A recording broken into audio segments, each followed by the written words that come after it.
You live in a world where, so some of your patients may come in and they're on a lot of drugs, and some of them are branded and some are generic. Do you work with local pharmacies to kind of help them move through that world a little easier?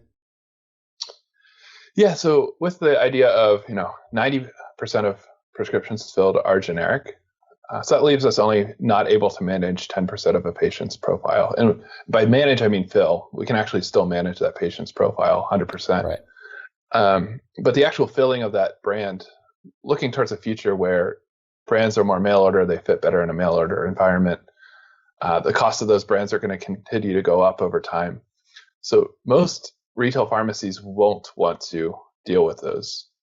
Most already don't. You look on the independent boards, a lot of pharmacies are trying to figure out ways to, convince patients to fill X prescription here, come here for generics, all that stuff. I mean, we possibly have a better and easier convincing point to the patient. It's just like, hey, we don't take insurance. You have an easier leg. Yeah, you have a better leg to stand on. I just don't do it. Yeah. Especially already kind of created that world where patients are becoming used to, prescribers are used to sending prescriptions one here because that's what the narrow contract of your insurance requires, and everything else can go here. So I don't think it's going to become an increasingly easier argument to make as more of the market splits.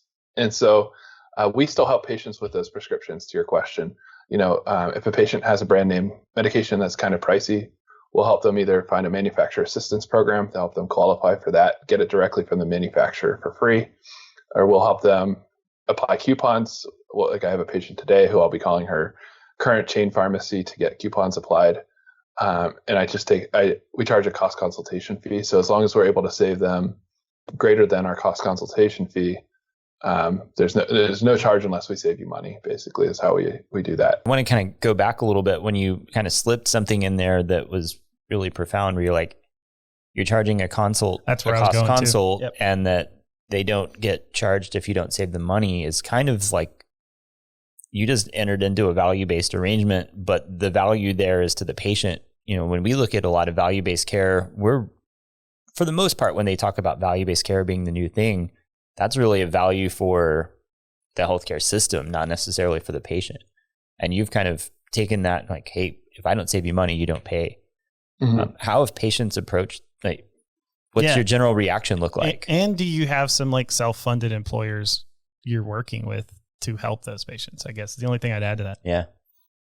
Yeah. So, no, we don't have any self-funded employers yet. That's kind of the next piece is how do we convince them? We've had some conversations, but it all comes back to the broker relationship, really. Mm-hmm. Just so entrenched with brokers and really whatnot. Is, isn't it? So, yeah. So it's just hard to have that conversation. From a patient perspective, it's generally positive. If I can say, it's the agreement, if I'm not going to save you this money, then you don't have to pay a thing. So it's really like a no risk situation for them. That being said, we've had some, 90 is a big upfront cost. Can we pay it over time or whatever? I'm like, your copay would have been $127. I'm already saving you. You've got. And now it's $25 because Ozempic has this big, huge coupon now. So, or something, right? Yeah. Yeah, they weren't going to pick up the $127 medication anyhow. So $90 still is a fairly high upfront cost for some patients. Yeah, that's true. I wasn't going to take it. But that's a very small percentage of the patients. But generally, since we do enter into an agreement where there's no cost unless we save them money, they generally are for it. I think it's just more, they've never encountered that type of experience in healthcare. And so they're a little bit skeptical. Especially whenever I'm saving somebody with a manufacturer assistance program. We do charge a cost consultation fee for that. And because we do the application for them, we do the follow-up with the physician. Right. Yeah. We manage that whole application. So we see it as, you're going to get it for free. If you do get it for free, our time is valuable. So there's $90 there. But I've had patients saying, free medication, I don't want that. There's got to be a catch there. There's the free dar. It's like, are you selling my data or what are you doing? Yeah. So once I tell them how it works, I'm like, well, to a drug company, it's just a tax write-off. They can say that they can write off the whole face value or the list price of that drug as a tax write-off. It was a charity that they did. So it's really not free. They just instead of getting it on their top line, they get it on the bottom line of taxes. So, yeah. And they usually are okay after that. The interesting thing, and since it's generally a pharmacist audience that listens to this, is I've had some pushback among pharmacists saying, charging to help patients save money seems maybe a little bit, just something we should do. And in fact, the response is like, one of the best things, or one of the biggest value propositions we have as pharmacists, is actually knowing cost of prescriptions. And so, yes, we know a lot about how drugs work. Mm-hmm.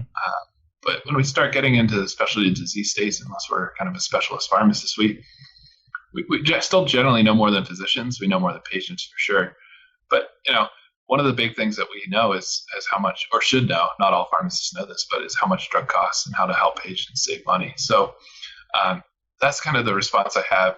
And the other big thing is, everybody else is making money, saving patients money. So like even GoodRx, they make money by saving patients money. I would say they make a lot of money. They make a lot of money. Yes. And other big thing that I've recently realized is looking at their quarterly earnings, they have a division called manufacturer. I don't know. Anyhow, they made $17 million from manufacturers last quarter. Wow. Displaying manufacturer coupons on their website. And as pharmacists, we have reps come in. They give us coupons. We use it to. A lot of times we just throw them in the trash, but GoodRx is getting paid to display those coupons. We're actually the ones running those coupons through, navigating through the different coupons. It's not wrong for us to want to get paid for that coupon and price navigation service. We're doing a lot more than just sticking it on our website and making patients navigate through it and understand how they work. And so I would challenge all pharmacists to think about how you might almost make a service line out of helping patients save money.